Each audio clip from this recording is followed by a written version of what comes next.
पक्षापेक्षाही जास्त विषय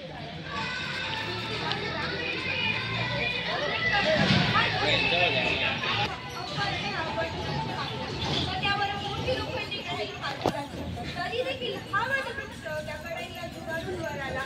तरी देखील आणि हा वटवृक्ष आज देखील आहे. सांगायचं तात्पर्य इतकंच की झाडांना जास्त आयुष्य असतं.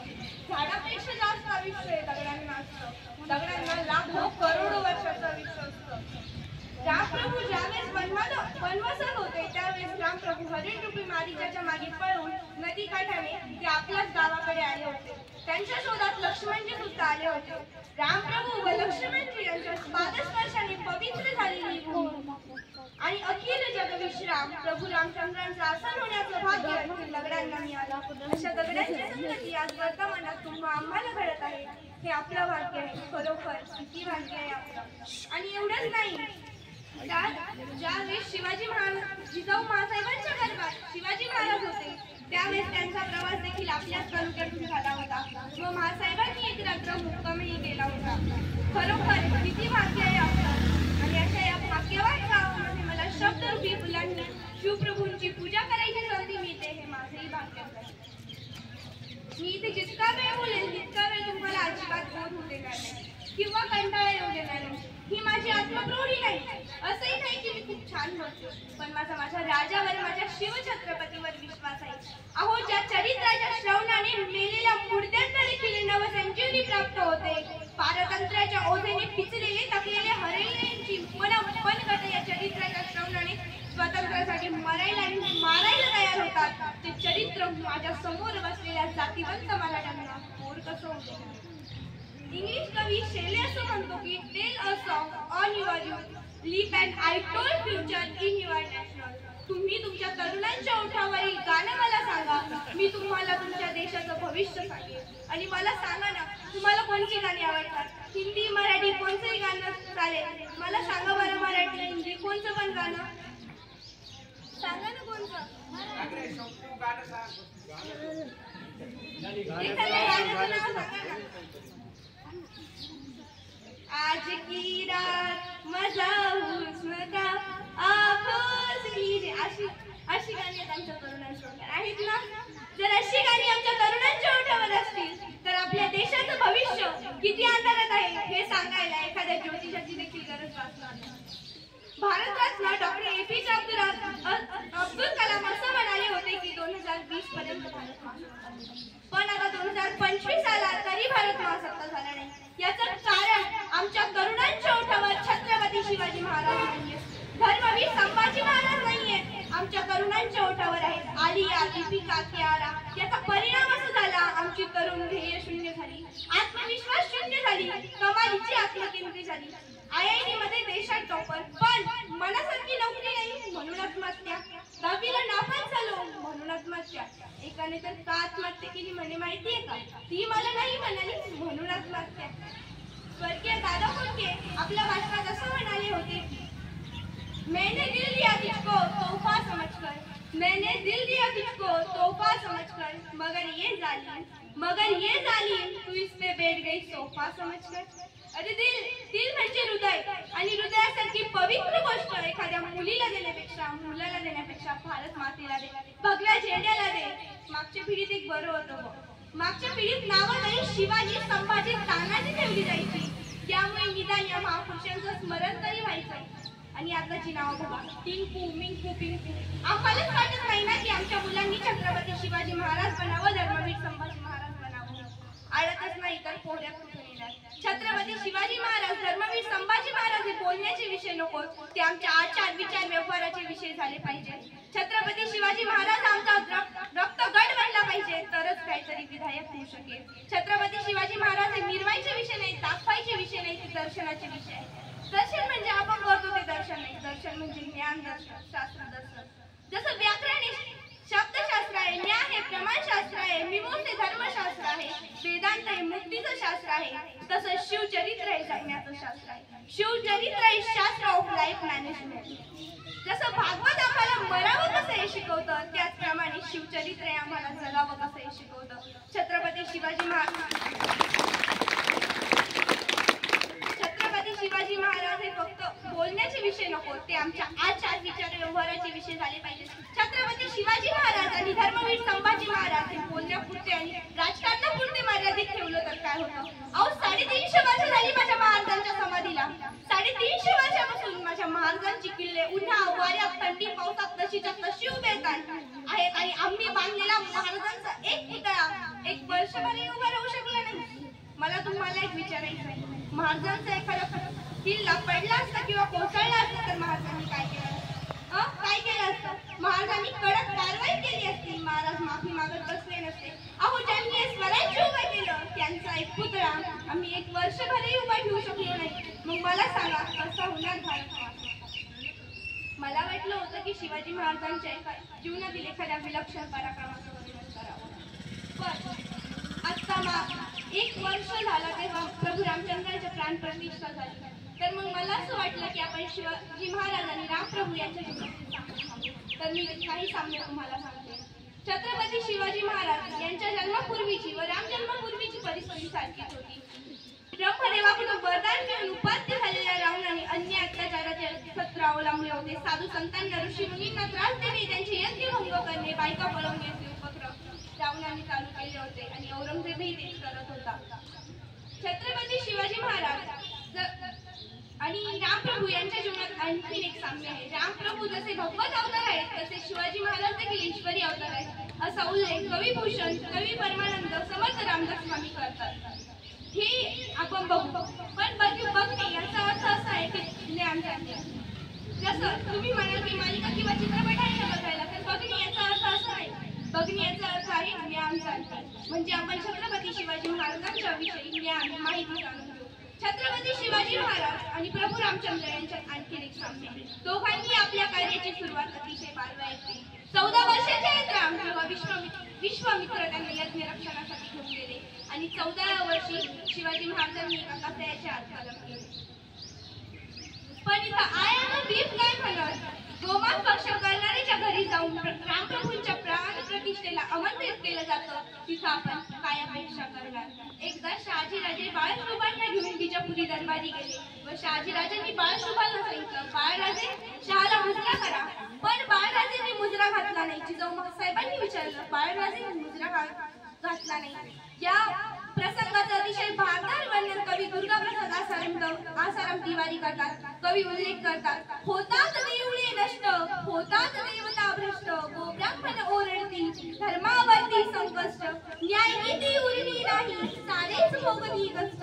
हा घोर मांडला त्यांनी त्यांच्या पुढे जाऊनी, देश अभिमान सोडूनी, प्रेमाच्या मंगल मार्गे लववे नाही. तू सांग तुझ्या चरणासी मी कापून ठेवेन मान, तू सांग दास चरणासी मी तोडून ठेवेन मान. गोब्राह्मण यांच्या करता खरगावर ठेवीन मान, परिपरके सत्ताधारी गृह शिरुनी झाले वैरी, बघताच कयांना भारी संक्रोध वृत्ती होते मम लववे नाही शिरमाते. स्वाभिमान सुटला ज्यांचा, देशभक्ती सुटली ज्यांची, कुलकीर्तीचा इतिहास स्मृती देईल उज्ज्वलतेची. वाढतो देते शोभा तास्याच्या दरबारी, मुद्दाम कुणकुणी माते मी करतो उपवासाते. मी म्हणता नाही नाही दरबारी गेले आई, जो आज शिरुनी माही मुजऱ्याला हात नवाही, शिरलो शकलो नाही. हे सिंहासन तरी कोणाचे, हे वैभव तरी कोणाचे, काहून मनी प्रश्नाचे, अपहारी मृत्यू सत्तेचे लववे नाही शिरमाते. देशाचा राजा नाही राजनिष्ठ होऊ कैसा, धर्माचा राजा नाही राजभक्त होऊ कैसा. या उलट्या बोधगयाने जीवाचा अडके मासा, या श्री भारत देशाचा, या श्री भारत धर्माचा कर्तव्य व्हावयाचा, विसरूनी देश धर्मातील लववे नाही शिरमाते. सुलतान झाला खुद्द, उमराम झाला खुद्द, जातीवंतही झाले स्तब्ध, जनकही होत हतबद्ध.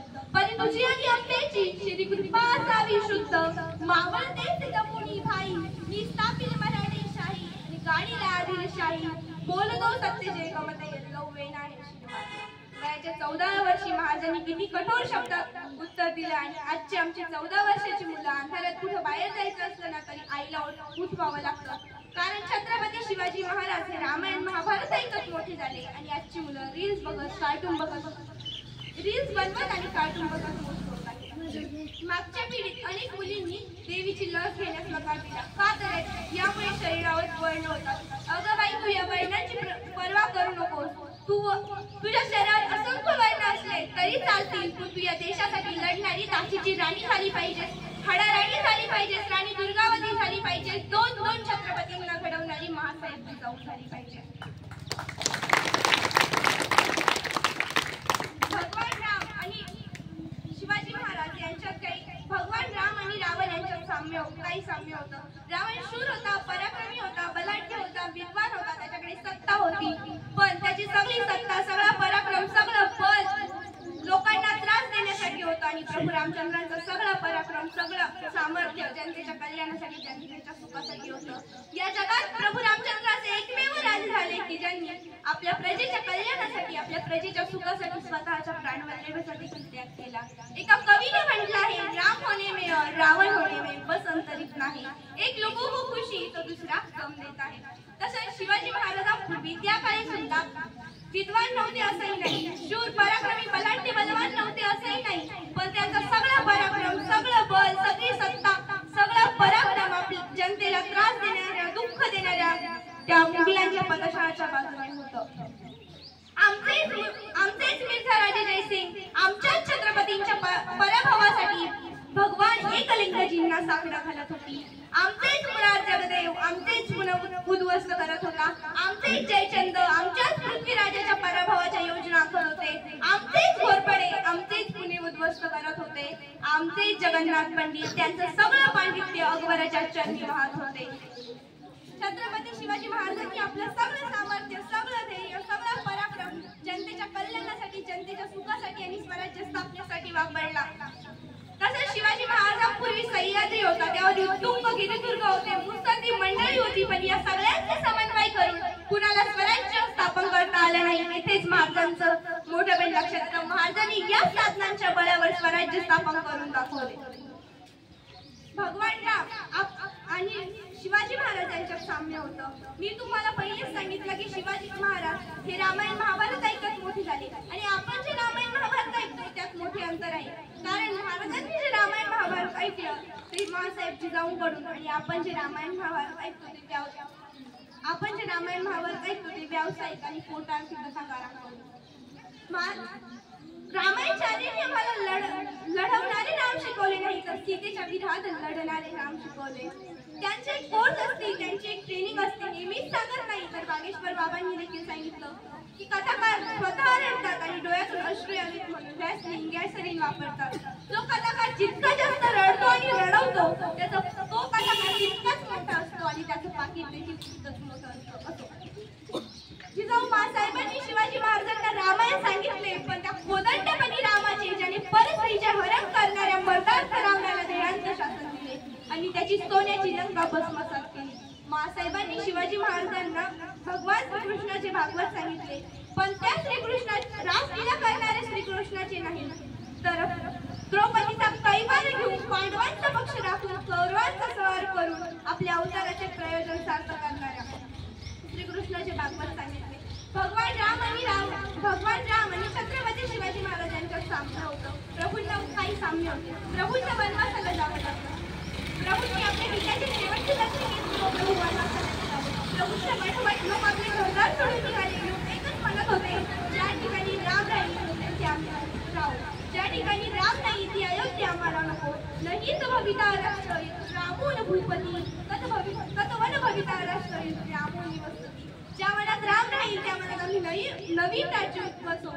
तसंच शिवाजी महाराजांना जिंता या पुरता दरबारात पेश करण्यासाठी अफजल खान निघाला होता. केदारजी व खंडोजी खोपडे हे देशमुख अफजल खानाला जाऊन मिळाले. का तर खान पराक्रमी आहे, बलाढ्य आहे, धूर्त आहे, कपटी आहे. तो आजपर्यंत एकही लढाई हारला नाही. लोकांना असं वाटत होतं की आपण जर अफजल खानाला जाऊन मिळालो तर आपली सत्ता, संपत्ती, जहागिरी, इमान सुरक्षित राहील. जिकडे वारं होईल तिकडे उठवायचं हा लोकांचा स्वभावच आहे. आपल्याकडे एक मंत्री होते रामविलास परस्पर. लोक त्यांना हवामान तज्ञ म्हणायचे, कारण सत्ता कुणाची असो हे नेहमी सत्तेतच असायचे. ते त्यांना बरोबर कळायचं सत्ता कोणाची येणार आहे. मग ते या पक्षाबरोबर युती आघाडी करायचे. फुकीर तर हिंदूंना लागलेला खूप मोठा शाप आहे. चार दाणे मोजणे कोंबडी सुटवावी तसे सुलतान भोसले, भोसले आणि जाधव अशा अनंत समाजी मराठ्यांना एकमेकाविरुद्ध झुंजाळीत होते. आणि खेदाची गोष्ट ही एकमेकांचे गळे घोटणारे हे मराठे या सुलतानाची चाकरी मात्र इमानाने बजवाईत होते. मागच्या विधानसभा निवडणुकीत एक नारा खूप चालला, बटेंगे तो बटेंगे, एक रहेंगे तो सेफ रहेंगे, एक रहेंगे तो नेक रहेंगे. आणि तसा इतिहासही आहे. मी कोणत्या पक्षाची नाही, मी छत्रपती शिवाजी महाराज आणि छत्रपती संभाजी महाराज हाच माझा पक्ष, हाच माझा धर्म.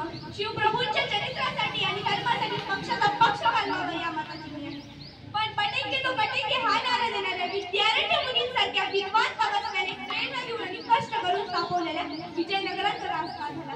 पानिपतची लढाई आपण का हरलो, मराठ्यांचं पानिपत का झाला याचा विचार करावा. आपण स्तुत्य आहात, सैन्यांना अधिक सांगायची गरज नाही. तुम्हाला आता कोणत्याही सोशल मीडिया प्लॅटफॉर्मवर हिंदुत्ववादी व्यक्ती, विशेषतः 2014 नंतर, कारण त्यांना माहित आहे सत्ता हिंदुत्वादी आहे आणि हिंदुत्वादी होण्याचाच आपला फायदा आहे. उद्या सत्ता बदलली हेच बोलगवडी हिंदुत्वादी सर्वात मोठे सेक्युलर होते. खरे हिंदुत्वादी तेच की जे कथाकथित हिंदुत्वादी सरकार सत्तेत नसतानाही हिंदुत्वादी होते.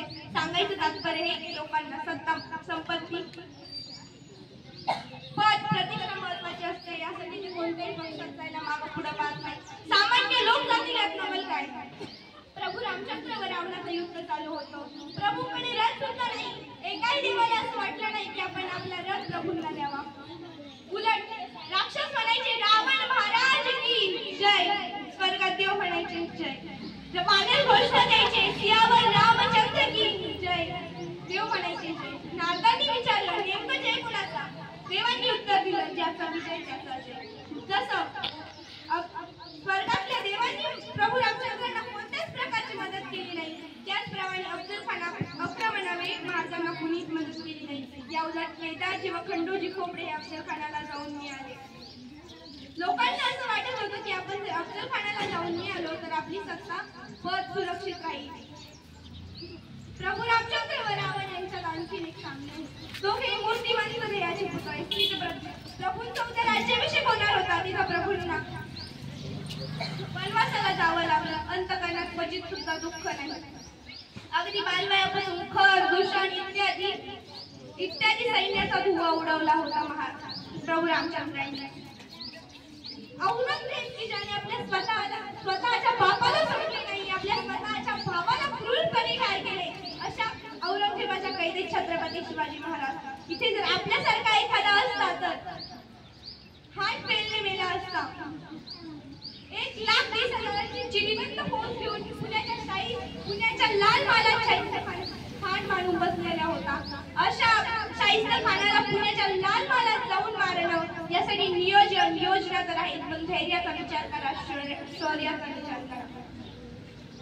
छत्रपती शिवाजी महाराजांचा इतिहास थोडक्यात सांगायचं झालं तर छत्रपती शिवाजी महाराजांचा जन्म 1620, स्वराज्य स्थापनेची प्रतिज्ञा 1645, शाहिस्ता खानाची फजिती 1663, आग्र्याहून सुटका 1666, थोडा काळ जिंकला 1670 आणि महाराजांचा राज्याभिषेक 1675 आणि महाराजांचा मृत्यू 1680. छत्रपती शिवाजी महाराजांचा जन्म इतिहास इतकाच का, आज आपण इथे खूप भव्य दिव्य शिवजयंती साजरी करत आहोत.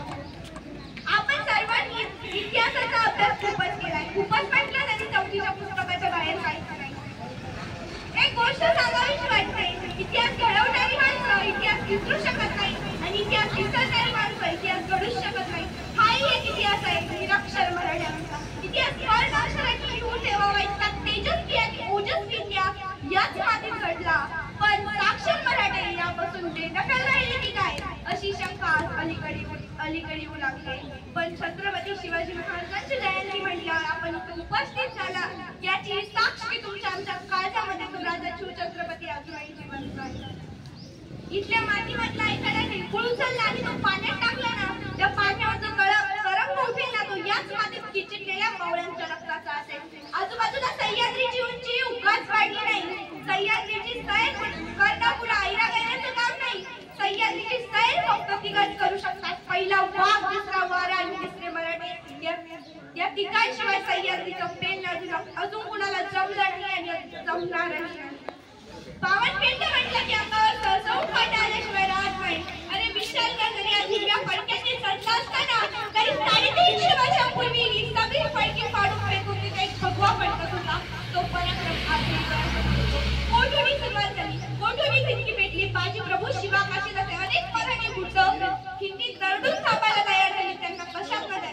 करण्याची ताकद भेटली. ती कथा म्हणजे मार्गशीर्ष शुद्ध सप्तमी 1659. 32 दाताचा माजलेला बोकड आई भवानीच्या मूर्तीवर खाला घालून हातोडा घालून या हिंदू स्वराज्यावर चालून आला होता. मैं जाऊंगा और बगावत करने वाला वो लड़का सिवा मुझे जिस हालत में मिले जिंदा या मुर्दा हजारों नदी शाह के सामने पेश करूंगा असं म्हणणार अफजल खान तिथे आलेला आहे. तुमच्या माझ्या नव्हे उभ्या हिंदुस्थानाच्या भाग्याचा दिवस या भगव्या झेंड्याचा भाग्याचा दिवस 33 कोटी देवी देवतांच्या भाग्याचा दिवस. हरे रंग का सपना पाले आया था अफजल माटी में. हरे रंग का सपना पाले आया था अफजल माटी में. छत्रपति ने घुसवा दिया था भगवा उसके छाती में, भगवा उसके छाती में. इथं जमलेल्या माझ्या मित्र मैत्रिणींना आणि शिवभक्तांना सांगताना मला अभिमान वाटतो की या जगात जर सर्वात जास्त कोणत्या महापुरुषांचे पुतळे असतील तर ते म्हणजे माझ्या राजांचे. आपल्या महाराजांची ख्याती अमेरिकेत सुद्धा आहे. सातारा जवळ एक भोर नावाचं गाव आहे. या भोर गावातले काही तरुण अमेरिकेला गेले होते. तिथल्या एका माणसाने विचारलं, बाबांनो तुम्ही कुठून आला रे? त्या माणसांना वाटलं याला कुठं महाराष्ट्र म्हणजे काय माहित असेल. त्या माणसांनी सांगितलं आशिया नावाचा खंड आहे. त्या आशिया नावाच्या खंडात भारत नावाचा देश आहे. त्या भारत नावाच्या देशात महाराष्ट्र नावाचं राज्य आहे. त्या महाराष्ट्र नावाच्या राज्यात सातारा नावाचा जिल्हा आहे आणि त्यात एक भोर नावाचं गाव आहे. तेथून आम्ही आलोय. त्याने उत्तर दिलं. त्या अमेरिकेतील माणसांनी सांगितलं, अरे बाबांनो तुम्ही मला एवढं कशाला सांगत बसले? तुम्ही मला फक्त इतकंच सांगायचं असतं मी छत्रपती शिवाजी महाराजांच्या महाराष्ट्रातून आलोय, छत्रपती शिवाजी महाराजांच्या राज्यातून आलोय, तरी मला कळलं असतं, तरी मला समजलं असतं तुम्ही भारतातून आले. म्हणजे बघा आपल्या महाराजांची ख्याती अमेरिकेत सुद्धा आहे. अंधार झाली की रात्र म्हणतात, अंधार झाली की रात्र म्हणतात, तांदूळ शिजले की भात म्हणतात. अरे ज्याला महाराष्ट्राचा छत्रपती शिवाजी महाराज माहित नाही त्याला औरंगजेबाची औलाद म्हणतात. त्याला औरंगजेबाची औलाद.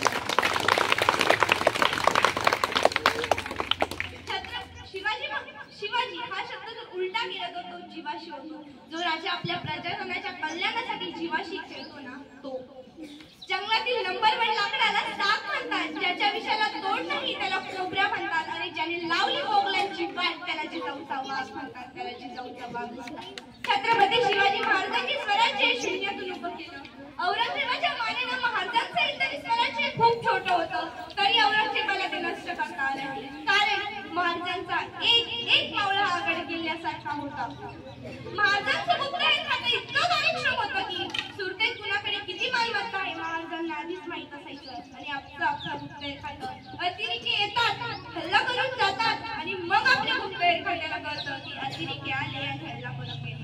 महाराजांच्या काळात बलात्काराच्या फक्त 2च घटना घडल्या. पहिली म्हणजे कोटाचे राजाची पाटलाची, त्याचे हात पाय कलम करण्यात आले आणि दुसरी म्हणजे रंगोतीने खून करणे. हा तर इतका घाबरला होता की हा पळून जाऊरीच्या जंगलात गेला आणि त्या जंगलातला पाला जरी वाजला ना तर तो घाबरायचा. त्याला वाटायचं शिवाजीची मावळे आलेच मला घेऊन जायला. त्यामुळे तो असाच हार्ट अटॅकने मेला. छत्रपती शिवाजी महाराजांनी ज्याचे हातपाय कलम केले तो कोटेची राजाची पाटलाची याच्या जेवणाची सुद्धा व्यवस्था महाराजांनी केलेली होती. महाराजांकडून सर्वात मोठं शिकण्याची गोष्ट कोणती तर महाराज निर्व्यसनी होते. आणि आजची आमची तरुण पिढी हा आमची तरुण पिढी स्टेटसला ठेवतो मी शिवरायांचा मावळा आणि साधा गड चढायचा. गड जर सोडून असत्या घराच्या पायऱ्या जरी चढायच्या असल्या ना तरी फुसफुस करतो बावळा. छत्रपती शिवाजी महाराजांची कीर्ती ही मी सांगूच शकत नाही. कारण छत्रपती शिवाजी महाराजांविषयी संपूर्ण आयुष्य कमी पडेल मला सांगायला. राजांचं डोळ्याने उडतो म्हणून चिमण्यांनी हातपाय मोडून बसायचं नसतं. त्यांनी आपलं सामर्थ्याने उडायचं असतं. आपला दृष्टिकोन महत्वाचा असतो. शिवखेरीच्या एका पुस्तकात वर्णन आहे. एक चप्पल कंपनी आपल्या 2 एजंटला आशियातील एका देशात चप्पल विकण्यासाठी पाठवते. त्या देशातील एकही मावळा चप्पल घालत नव्हता. त्याने एकाने म्हटलं या देशातला एकही मावळा चप्पल घालत नाही, आपल्या चप्पला विकणार नाही. तर दुसऱ्याने उत्तर दिलं या देशातला एकही मावळा म्हणजे एकही माणूस चप्पल घालत नाही. हीच तर खरी संधी आहे. आपण त्यांना चप्पल घालायला देऊ आणि आपल्या चप्पला विकल्या जातील. संकट आली की रडायचं नसतं, लढायचं असतं. आजचे तरुण म्हणतात शिवाजी महाराजांनी आम्हाला शिकवलं की मोडायचं पण वाकायचं नाही, अजिबात नाही. महाराजांनी आम्हाला शिकवलं एक वेळ मोडायची वेळ आली तर वाकावं लागलं तरी चालेल, पण वेळ आल्यावर ज्याच्यामुळं वाकावं लागलं त्याला सोडायचं नाही. नाहीतर एकाच्या हातात ढाल दिली, तलवार दिली आणि घोड्यावर बसवलं, त्याला सांगितलं लढ, तो म्हणतो लढू कसा? घोड्यावर एका हातात ढाल एका हातात तलवार, दिसत नाही का? मग पळून तरी जा, तो म्हणतो पळू तरी कसा? एका घोड्यावर बसतोय, दिसत नाही का? तुकाराम महाराजांनी वर्णन केलं, ढाल तलवारी गुंजल हे कर ते झुंजार झुंजू कैसा, बैसवले येणे मज अश्वावरी धावू परी पळू तरी कैसा.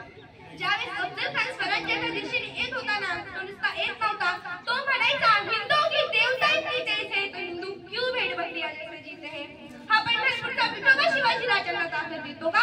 ही तुळजापूरची तुळजा भवानी शिवाजी राजांना ताकद देते का? तिची भक्तीची कवडाची माळाच्या गळ्यात घालतो ना. म्हणून तो तुळजापूरला गेला, तो प्रतापगडावर आला नाही, डायरेक्ट आला नाही, तो तुळजापूर मार्गे आला. तो म्हणायचा हिंदू की देवताई की जैसे, तो हिंदू की देवताई में उजाड देता हूं. तो अफजल खान आपल्याच हिंदू माणसांना सांगतो, आपलीच हिंदू माणसं होती ना आपल्याच्या सैन्यात, काय आमची मनगटा मेंदून मरूनच गेला होता. आमची छत्र चावरण होती, आम्हाला आमचं सिंहासन नव्हतं, आम्हाला आम्ही दुसऱ्याच चाकऱ्या करण्यात आयुष्य घालवलं आणि आजही आम्ही काही वेगळं नाही करत आहोत. तो अफजल खान आपल्याच हिंदू माणसांना सांगतो की अनादी गंडकी शेची आदिशक्तीची मुठी उपटून काढा. आणि ऐका श्रोत्या हो, ऐका, आपल्याच हिंदू माणसांनी आदिशक्तीची गंडकी शेची मुठी उपसली आणि हत्तीवर बसलेला तो क्रूर कर्म अफजल खान नावाच्या पठाणाकडे दिली. अफजल खानाने मूर्ती बघितली, मध्ये खडा बसत होता, ये देवता शिवाजी राजा को ताकद देती है क्या? एक क्षणाचा विलंब न करता फाटकन मूर्ती आपटली. ठिकऱ्या झाल्या मूर्तीच्या, जाती घेऊन माणसं बोलावली आणि भरडली मूर्ती आणि तुळजापूरच्या प्रांगणात बसवून दिली. पण शिवाजी महाराजांना राग नसेल आला का? माझी तुळजा भवानी फोडली, राग नसेल आला का? पण नाही, कृष्णनीती अभ्यास होते, आपले गरीब आहे